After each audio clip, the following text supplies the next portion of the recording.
कि कैसे हम एक अच्छे स्टूडेंट बन सकते हैं।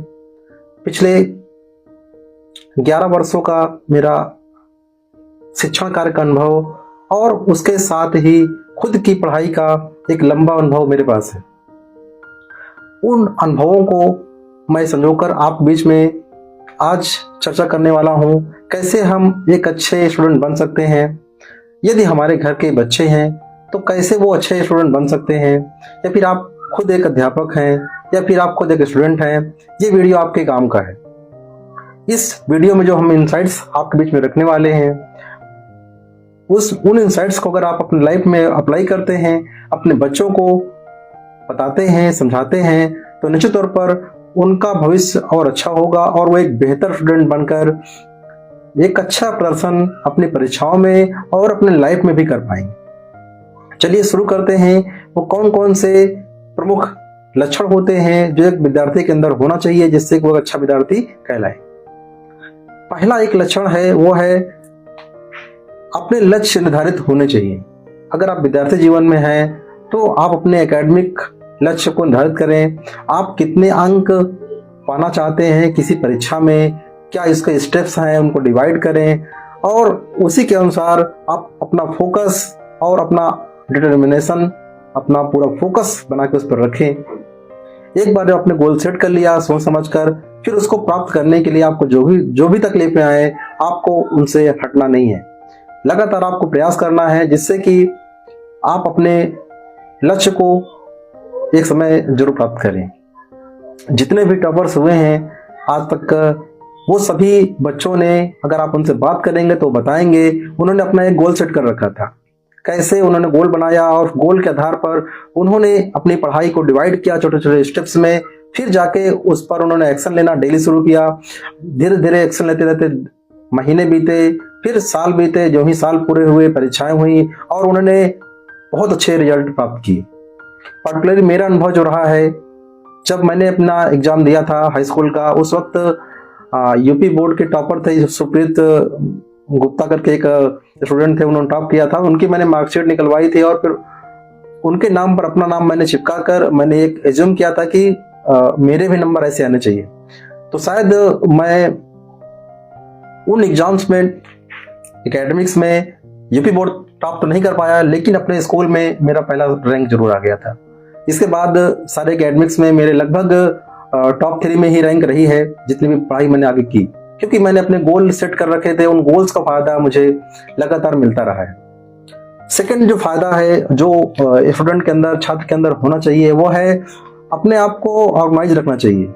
यानी कि हमें प्रतिदिन, आज के दिन हमें क्या करना है, इसका एक टू डू लिस्ट कह सकते हैं या प्लानिंग कह सकते हैं। आप डायरी छोटी सी रखें, उसमें लिखें, या तो फिर अगर आप मोबाइल ऐप इस्तेमाल कर रहे हैं तो वहां पर बहुत सारे नोट्स के ऐप होते हैं, प्लानर होते हैं, उनमें आप जरूर इंडिकेट कर दें कि आप इन पॉइंट्स पर आज काम करने वाले हैं। यकीन मानिए बच्चों और मित्रों, ये चीज हम नहीं कर पाते हैं, इसीलिए हम अगले दिन क्या करें उसका डिसीजन नहीं ले पाते हैं और हम गोल गोल चक्कर लगाते रहते हैं। किताब खोलते हैं और पहला ही पार्ट को हम 10 बार पढ़ जाते हैं, लेकिन दूसरे पार्ट तक नंबर ही नहीं आता है। लेकिन हमको एक टू डू लिस्ट बना के चलना है कि आज हमें ये पढ़ना है, सुबह से लेकर शाम तक क्या क्या चीजें करनी है, उनको लिखना बहुत जरूरी है। जब आप लिखते हैं तो फिर आप एक ऑर्गेनाइज्ड वे में उसको कर भी पाते हैं। आप अपने पढ़ाई के लिए समय भी निकाल पाते हैं आसानी से। थर्ड है इफेक्टिव टाइम मैनेजमेंट। जब भी आप कभी भी आप पढ़ाई कर रहे हैं तो अपने कार्यों को प्राथमिकता दें कि कौन से कार्य को आपको पहले करना है और कौन से कार्यों को आपको बाद में करना है। पढ़ाई को आप प्रोक्रास्टिनेट ना करें, यानी कि उसको कल पे लटा लें। आपका मन नहीं कर रहा है, आप आज आपने नहीं पढ़ाई करी, आप सोचते हैं इस काम को हम कल कर लेंगे, लेकिन जो आपने टू डू लिस्ट बना के रखी है आज के है तो आज उन चीजों को आप लिखें और लिखने के बाद उनको अप्लाई भी करें। क्योंकि अगर आप अप्लाई नहीं करेंगे उनको, उन कामों को उस दिन खत्म नहीं करेंगे तो अगले दिन वो काम डबल हो जाएंगे, फिर उसके बाद ट्रिपल हो जाएंगे। एक समय ऐसा है कि आप हार मान जाएंगे। यही एक रीजन है कि जो बच्चे मजबूत होते हैं, तेज होते हैं, वो दिन ब दिन तेज होते हुए चले जाते हैं, क्योंकि वो अपने डेली काम रोज कर रहे होते हैं। वहीं पर दूसरे बच्चे जो होते हैं, जो कि आज काम कल पे टालते रहते हैं, कल पूरा कर लेंगे, परसों पूरा कर लेंगे, वो कमजोर से कमजोर, कमजोर से कमजोर, और एक समय ऐसा आता है कि वो पढ़ाई से उनका मन ही हट जाता है। तो अगर हम स्टूडेंट अच्छे बनना चाहते हैं तो निश्चित तौर पर हमको इन चीजों पर ध्यान देना होगा। हमको रोज अपने टाइम को मैनेज करते हुए जो काम हमें पहले करना उन्हें कर लेना है, और जो काम डेलीकेट हो सकते हैं दूसरे को आप को दे सकते हैं कि वो काम कर सकते हैं, आप उनसे भी काम लेने का प्रयास करें। क्योंकि अगर आप एक स्टूडेंट हैं तो स्टूडेंट को अपने टाइम की सबसे अधिक वैल्यू करनी चाहिए। अगर आपका ये टाइम है वो मिसयूज हो गया तो फिर आप अच्छे स्टूडेंट कब बन पाएंगे। चौथा पॉइंट जब मैं बात करूंगा एक अच्छे स्टूडेंट के अंदर होता है, वो है कक्षा के अंदर जब भी कोई क्लास चल रही होती है या आप कोचिंग में पढ़ रहे होते हैं, तो उस वक्त जब अध्यापक पढ़ा रहे होते हैं तो आपके अंदर बहुत सारी जिज्ञासा उत्पन्न होनी चाहिए। अगर आपके अंदर क्वेश्चन उत्पन्न नहीं हो रहे हैं तो आप अच्छे स्टूडेंट नहीं है। आपके अंदर क्वेश्चन उत्पन्न हो और उनको आप क्लास के दौरान ही डिस्कस करें, अपने अध्यापक से एक्टिवली जरूर पूछें, जिससे कि ये भी मालूम चलता है कि आपने उन क्लासों को, उन टीचिंग्स को ध्यान समझा है और उनको अपनी लाइफ में अप्लाई भी करेंगे। तो इसको विशेष ध्यान रखें, कक्षा में पार्टिसिपेट जरूर करें। जो भी आप जो पढ़ रहे हैं, जो अध्यापक समझा रहे हैं, उनको आप जरूर से जरूर समझें और उनसे जो आपको क्वेश्चन उत्पन्न हो रहे हैं उनको तो जरूर आप पूछें। इससे आपका भी फायदा होगा, आपकी क्लास भी रोचक हो जाएगी और इंटरेस्टिंग हो जाएगी। पांचवी बात है कंसिस्टेंट डेली रूटीन, यानी कि जो भी आप पढ़ाई का रूटीन सेट करते हैं। बहुत सारे बच्चों को मैंने देखा है अपने करियर में कि वो पढ़ने का कोई रूटीन ही नहीं सेट करते हैं। उनका जब मन होता है कोई भी किताब उठाकर किसी भी समय पढ़ना शुरू कर देते हैं। पढ़ना अच्छी बात है, लेकिन ऐसे ही आप पढ़ना शुरू कर देंगे तो कहीं ना कहीं आपकी जो पढ़ाई है वो प्रभावित हो जाएगी, आप अच्छे से परफॉर्म नहीं कर पाएंगे। क्योंकि अगर आप खाने की बात करें तो खाने का एक सिस्टम होता है, एक स्टेप होता है, उसमें अलग अलग आप कटोरी में भोजन को रखते हैं, फिर उसको आप करते हैं तो अच्छा लगता है। अगर आप सोचिए कि सभी खाने को इकट्ठा मिक्स करके आप उसे खाने का प्रयास करेंगे तो आपको ना तो स्वाद आएगा और ना ही आपके लिए वो हितकर होगा, आपके लिए लाभकारी होगा। वैसे ही पढ़ाई के अंदर आपको रूटीन सेट करना है, पहले क्या पढ़ना है, दिन में क्या पढ़ना है। क्योंकि जो हमारा माइंड है वो सुबह सुबह फ्रेश होता है, उस वक्त हम कठिन सब्जेक्ट को पहले पढ़ सकते हैं, जैसे मैथ हो गई, इंग्लिश हो गई। और जब शाम का वक्त आता है जब आप हल्के में पढ़ाई कर सकते हैं, तो वैसे हिंदी जैसे विषय या और कोई विषय हैं जो आसानी से आप पढ़ सकते हैं, उनको वहां सेट कर लीजिए, जिससे कि आप पूरे दिन का एक्चुअल इस्तेमाल कर पाएंगे, सही इस्तेमाल कर पाएंगे। तो याद करने की प्रक्रिया, कठिन चीजों को आप शुरुआत में रखें दिन के, और जो हल्के विषय हैं, स्टोरी रूप में हैं, उनको आप दूसरी मीटिंग यानी कि जब आप थक भी गए हैं तभी भी आप इनका इस्तेमाल कर सकते हैं। तो पांचवी बात को जरूर ध्यान रखिएगा, डेली रूटीन ही इंसान को, हर एक बच्चे को उसकी मंजिल तक ले जाने में सहायक होता है। छठवीं बात वो होती है नोट्स बनाना।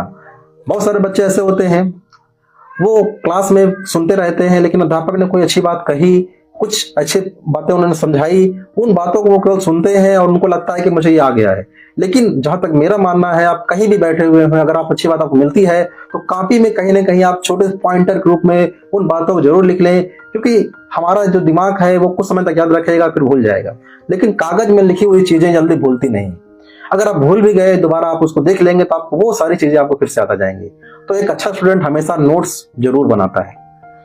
सातवीं बात है दूसरों की सहायता लेना। कभी भी आपको कोई समस्या आती है तो आप अपने कलीग से, आपके साथ में जो मित्र हैं उनसे सलाह ले लें, अपने टीचर से सलाह ले लें, अपने घर से सलाह ले लें। लेकिन जब भी आपको कोई डाउट आता है किसी चीज के बारे में, उन डाउट्स को क्लियर करते हुए चले जाएं। डाउट्स को रखेंगे तो डाउट धीरे धीरे बड़े हो जाएंगे और फिर आप अपनी परीक्षा में परफॉर्म अच्छा नहीं कर पाएंगे। वहां पर डाउट वो आपको आंसर लिखने से भी रोक देगा। तो जब भी डाउट आए उनको तुरंत क्लियर करें, इससे आपकी पढ़ाई बेहतर होगी, आप एक अच्छे स्टूडेंट बन पाएंगे। आठवीं बात है वो है हमेशा स्वस्थ रहना। आप बहुत अच्छी पढ़ाई कर रहे हैं, आप दिन रात पढ़ाई कर रहे हैं, लेकिन अगर आप बीमार पड़ गए तो फिर आप परीक्षा के दौरान क्या करेंगे? तो परफॉर्मेंस खराब ना हो, इसके लिए आपको ध्यान देना है कि आप जब भी पढ़ाई करें तो आप एक हेल्दी बैलेंस डाइट का इस्तेमाल करें। रेगुलर व्यायाम करना जरूरी है। चाहे व्यायाम का मतलब हुआ कि थोड़ा बहुत खेल कूद भी आप बाहर कर लेते हैं तो आप स्वस्थ बने रहेंगे। इसके अलावा सबसे जरूरी चीज मैं आपको निगेट करना चाहूंगा छात्रों, दोस्तों, अच्छी नींद बहुत जरूरी है। एक अच्छा स्टूडेंट अगर आप कोई है तो वो अच्छे से सोएगा। अगर वो सोता नहीं है तो वो चीजें जो याद करता है वो भूल जाए।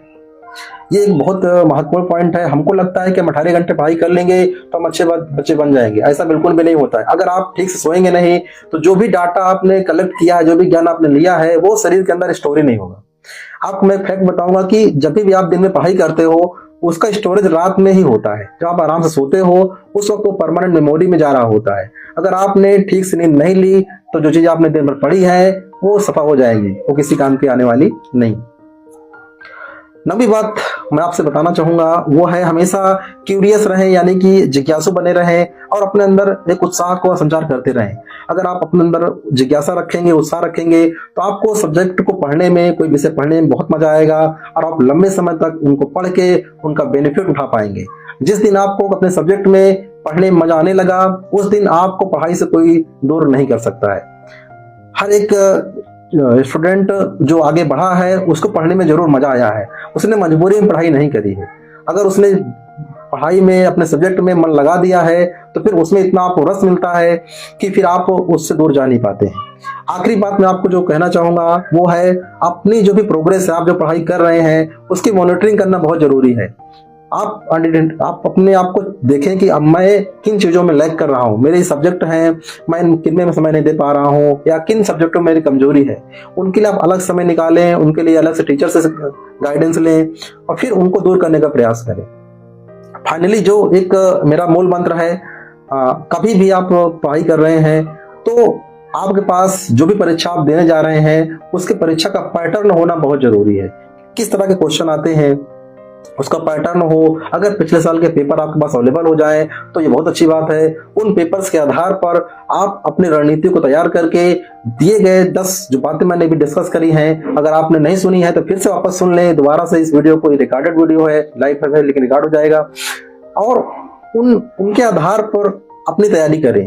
आप कभी फेल नहीं हो सकते हैं। सफलता केवल एक ही मंत्र है, प्रैक्टिस प्रैक्टिस एंड प्रैक्टिस।